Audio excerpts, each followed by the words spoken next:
Hello बच्चों, मेरा नाम है कार्तिकेय। बच्चों, इस पर्टिकुलर वीडियो में हम एनटीए के एक ऐसे ट्रैप के बारे में बात करने वाले हैं जो कि हर पेपर में एनटीए डालता है जानबूझ के, और उसकी वजह से बहुत ज्यादा बच्चों के लॉस होते हैं, मार्क्स नहीं आते हैं, पढ़ने के बावजूद भी इवन एक से एक टॉपर बच्चों का सिलेक्शन नहीं होता। और सच बताऊं तो इस ट्रैप के बारे में लोग सोचते ही नहीं है, उनको लगता है कि कोई नीड नहीं है इसके बारे में बात करने की। ठीक है, वो ट्रैप क्या है आप ध्यान से सुनिएगा, थोड़ा आप समझेंगे खुद भी समझ जाएंगे। ठीक है, मान लीजिए एक पहला ही क्वेश्चन है, फर्स्ट क्वेश्चन, मान लो फर्स्ट क्वेश्चन की मैं बात कर रहा हूं, सीधा सीधा क्वेश्चन नंबर 1। ओके, थोड़ा ध्यान देना। क्वेश्चन नंबर 1 है और वहां पे एक क्वेश्चन लिखा हुआ है करीब 7-8 लाइन का या फिर 6 लाइन का है। ठीक है, एक चीज। दूसरी चीज, मान लो कि पहला या दूसरा तीसरा क्वेश्चन ही है, ठीक है, वो आपको पता चल रहा है कि वो मूल कॉन्सेप्ट का है जिसको आपने बहुत अच्छे से पढ़ा है, आपसे बहुत ज्यादा अच्छे से बनता है, ध्यान सुनना। लेकिन वो जानबूझ के क्या करेगा, उसमें कुछ ऐसा दे देगा 2.14 multiplied by 3.79 into 6.022 into something हो रहा होगा। ठीक है, ऐसा कोई कैलकुलेशन फंस रही होगी। अभी ध्यान से देखो, पहले केसेस देखो, तुम्हें खुद समझ में आ जाएगा। ठीक है, तीसरा, मान लो कि कोई एक ऐसा क्वेश्चन है जिसमें जो ऑप्शन दिए हुए हैं कुछ ऐसे दिए हुए हैं 0.1, 0.01, 100, ठीक है ना, या फिर 0.001, ठीक है ना, ऐसे ऑप्शन दिए हुए हैं। ठीक है, या फिर फॉर एग्जांपल कोई एक ऐसा क्वेश्चन दे रहा हूं मैं फोर्थ केस में, ध्यान से देखिएगा, जिसमें कि वो टॉपिक जो आपने पढ़ा हो, थोड़ा थोड़ा आपको आइडिया लग रहा हो कि आपने पढ़ा है, लेकिन वो कंप्लीटली नहीं बन रहा होगा। ठीक है, आप ध्यान सुनिएगा, इन सारे केसेस के बारे में हम दोबारा बात करेंगे। बट ये बताइए मुझे, कोई भी बच्चा जनरली कब मेन एनर्जी वाला होता है, कब मतलब उसका इंथुसियाज्म या फिर जो बोल दो कि पूरा मोरल हाई होता है, कब? पेपर की शुरुआत में। ऑब्वियस सी बात है, वो क्वेश्चन उठाता है और पूरी एनर्जी लगाने की कोशिश करता है, क्योंकि उसके मन में एक थॉट प्रोसेस चल रही होती है ऐसे कि भाई मैंने पूरे साल तैयारी करी है, मैं one of the best student रहा हूं, मुझे तो बहुत अच्छा करना है। ठीक है, अब मान लो ये बताओ तुमने एक्सीलरेटर दबाने की कोशिश करी बाइक में या कार में, उसी वक्त कोई ब्रेक दबा दे या उसी वक्त सामने मान लो कोई स्पीड ब्रेकर आ जाए, सोच के देखो क्या तुम वो मोमेंटम गेन कर पाओगे जो तुम एक्सपेक्ट कर रहे थे? और यही चीज एनटीए करवाता है, वो जानबूझ करके शुरुआत में एक ऐसा क्वेश्चन दे देगा जो बहुत लेंदी होगा, 5 या 6 लाइन का होगा मान लो। अब शुरुआत का मतलब ये नहीं होता कि पहला ही क्वेश्चन देगा, हो सकता है दूसरा, तीसरा, चौथा क्वेश्चन भी दे सकता है, ऐसा कुछ। ठीक है, तो लेट अस सपोज ऐसा क्वेश्चन दे दिया। अब जब ऐसा क्वेश्चन दे दिया तो तुम भी समझ सकते हो उस पूरे क्वेश्चन को पढ़ने में ही तुम्हारी एनर्जी ड्रेन आउट हो रही है। ठीक, अब जब एनर्जी ड्रेन आउट हो जा रही है तो कहीं ना कहीं स्पीड ब्रेकर का काम कर चुका है एनटीए।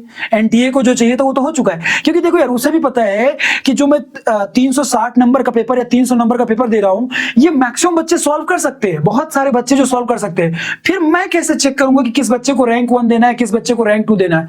मतलब कहीं ना कहीं वो दूसरी चीजों के बेसिस पे भी जज करेगा चीजों को, और वो क्या है, वो है स्पीड ब्रेकर्स। वो बीच बीच में जानबूझ के ऐसे क्वेश्चंस डालता है जिससे कि ये पता चलता रहे कि भाई बच्चों को ना क्या ऐसे क्वेश्चंस को रिजेक्ट करना आता है या नहीं आता है। मजेदार बात देखो, मान लो कहीं ऐसी कैलकुलेशन है, तुम भी समझ सकते होगे, कैलकुलेटर तो है नहीं, ऐसी कैलकुलेशन को करने में ही पूरा मोरल डाउन हो जाएगा। ठीक है, लेकिन ये शुरुआत में ही डाल दिया। अब हो सकता है तुमसे वो क्वेश्चन बन रहा हो, लेकिन तुम इस कैलकुलेशन में फंस गए। एंड माय डियर, मान लो इस कैलकुलेशन को सॉल्व करते करते तुम्हारा आंसर आया और वो आंसर मान लो कि ऑप्शन नहीं मैच कर रहा, एनटीए जीत गया। एनटीए यही तो करना चाह रहा था कि भाई तेरे से बन भी रहा हो तब भी तू एक बार क्वेश्चन निकाले, सॉल्व करे और तेरा आंसर ना आए और तेरा मोरल डाउन हो जाए, खत्म, तेरा मोमेंटम खत्म, जा भाई रिपीट कर, फिर से अगले साल तैयारी करके आ।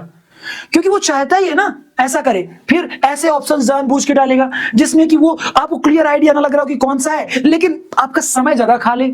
उसका मुद्दा ही ये है, वो चाहता ही ये है कि भाई इंटेलिजेंट, टॉपर और मेहनत किए हुए बच्चे तो बहुत सारे हैं, लेकिन वो बच्चा कौन है जो स्मार्ट वर्क कर रहा हो साथ में वहां पे, जो जल्दी जल्दी उन क्वेश्चंस को रिजेक्ट करके आगे बढ़ रहा हो। कहने का मेरा मतलब ये है कि भाई हर पर्टिकुलर सब्जेक्ट में, पीसीएम में कम से कम नहीं तो 2-3 क्वेश्चन ऐसे डाले जाते हैं जिनका काम ये नहीं होता कि वो टफ होंगे, जिनका काम होता है जगरनॉट, मतलब वो एक तरह से देखा जाए तो मोमेंटम को ब्रेक करने के लिए काम आते हैं। गेटिंग माय पॉइंट और नॉट? मतलब कि बच्चे का जो मोमेंटम बिल्ड हुआ है उसको बीच में डाउन करते रहो, अदरवाइज तो वो सारे क्वेश्चन सॉल्व कर देगा टाइमिंगली। गेटिंग माय पॉइंट और नॉट? और इस तरह यदि मैक्सिमम बच्चे कर दिए तो फिर हम कैसे डिसाइड कर पाएंगे किसको क्या रैंक देना है? या फिर सीधा सीधा बोलूं तो वो ये देखना चाहते हैं कि आपकी सोचने समझने की क्षमता कितनी है, आप प्रैक्टिकली कितना चीजों को अप्लाई कर पाते हैं, कितना एनालिसिस करना आपको आता है। इसलिए ये ट्रैप बहुत बड़ा ट्रैप है जो कि एनटीए हर बार पुटअप करता है। जनरली क्वेश्चन नंबर 1 to 5 के बीच में डाल देगा, या फिर मान लो कि जब तुम सब्जेक्ट चेंज करते हो तो उसके शुरुआत में डाल देगा, ठीक है, या फिर इन बिटवीन कहीं 1-2 क्वेश्चन डाल देगा। मतलब उसका मुद्दा ये होता है कि भाई ये क्वेश्चन टफ नहीं है, ये क्वेश्चन बस आपकी स्पीड रोकने के लिए है, ठीक है। अब वहीं पे कोई बच्चा दिमागदार हो तो क्या कहेगा कि भाई इस क्वेश्चन को चलो मैं बाद में भी कर लूंगा, अभी मेरा मोरल हाई है, अभी तो मेरी पूरी एनर्जी हाई एकदम, मैं अगला इजी क्वेश्चन पिक करता हूं। तुमने इसको रिजेक्ट भले नहीं किया, लेकिन तुम इसके ट्रैप में नहीं फंसे, तुम मुस्कुरा के आगे बढ़ गए एनटीए को सलाम करते हुए। और ये चीज होती है बेटा, ये जनरली होती है, जनरली ये पैटर्न देखा जाता है। आप बहुत सारे पेपर्स उठा के देखना, मैं नहीं कह रहा हूं कि आप अपने कोचिंग का पेपर उठाओ, क्योंकि कोचिंग के टीचर्स इतना एनालिसिस नहीं करते, बट एनटीए और लाइक जो ये नेशनल लेवल के एग्जाम्स होते हैं बेटा, इन सब में इन सब चीजों, इन बातों का ध्यान रखा जाता है कि शुरुआत में ही बच्चे का मोरल तोड़ दो। Getting my point not? तो इस वजह से ऐसे क्वेश्चन से बचना है, ये एनटीए का ट्रैप। आई होप कि आप समझ गए होंगे। अब आप एक काम करिए, जेईई मेन के पिछले सालों के पेपर उठाइए, सेट ABCD जितने भी हैं, और सारे मतलब पेपर उठाइए, आपका जो जनवरी वाला भी होता है और जो अप्रैल वाला भी होता है, और सारे पेपर्स को एनालाइज करिए, आपको खुद भी ये बात समझ में आएगी। पहला ही क्वेश्चन हो सकता है फिजिकल केमिस्ट्री का डाल दिया हो केमिस्ट्री में, और उसमें भी अच्छी खासी लेंदी कैलकुलेशन। लो भाई, कोई बच्चा फंसा तो डूब गया, क्योंकि मुद्दा ये नहीं कि तुम बना नहीं सकते, बना तो लोगे, लेकिन समय इतना लग जाएगा कि तुम अगले क्वेश्चंस में अपने आप ही तुम्हारा एनर्जी डाउन हो जाएगा, मोरल डाउन हो जाएगा। तो ऐसे क्वेश्चन से कैसे बचे अपन? सिंपल तरीका है, बहुत सारे वर्ड, बहुत सारा लिंदी लिखा हुआ है, स्किप करो। बहुत सारी कैलकुलेशन है, स्किप करो शुरुआत में। बहुत ही मैचिंग काइंड ऑफ ऑप्शंस है, स्किप करो।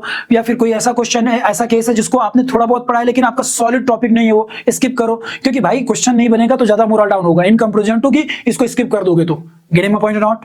आई होप कि आपको ये लॉजिक या कॉन्सेप्ट समझ में आया होगा जो मैं कहना चाह रहा था। वीडियो अच्छा लगा हो तो वीडियो को लाइक करिए, और सबसे इंपॉर्टेंट बच्चा पार्टी चैनल को सब्सक्राइब कर लीजिए, जिससे कि आपको ढेर सारे वीडियोस मिल सके, और खासकर हमारा 180 डेज का हार्ड चैलेंज आप लोगों को मिल सके, जिसमें मैं हर दिन एक नई ट्रिक ला करके आप लोगों को देता हूं, एक नया कॉन्सेप्ट ला के देता हूं जो जेईई मेन और नीट में आपकी हेल्प कर सकता है। Thank you, take care.